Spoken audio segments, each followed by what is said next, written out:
আগ্নেয়াস্ত্র মামলায় বিচার শুরু হলো প্রেসিডেন্ট জো বাইডেনের ছেলে হান্টার বাইডেনের। সোমবার ডেলাওয়ারের একটি আদালতে এই মামলার বিচার কার্যক্রম শুরু হয়।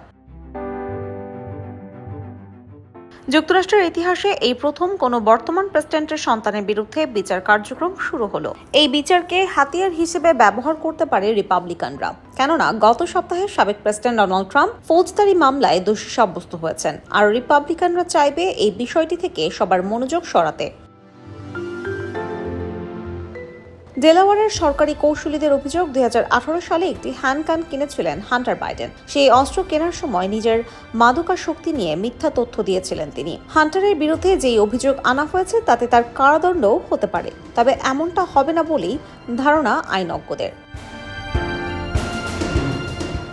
যুক্তরাষ্ট্রের আইন অনুযায়ী দেশটির নাগরিকদের অস্ত্র কেনার অধিকার রয়েছে, কিন্তু অস্ত্র কেনার সময় একজন ব্যক্তিকে আবেদনপত্রে অবশ্যই এটা উল্লেখ করতে হবে যে তিনি মাদকাসক্ত কিনা।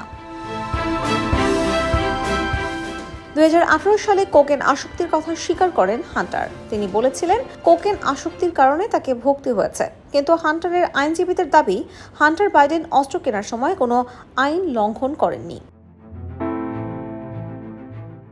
মামলায় হান্টারের যাতে বিচার না করা হয় এজন্য বিচারের আগে একটি চুক্তি হয়েছিল।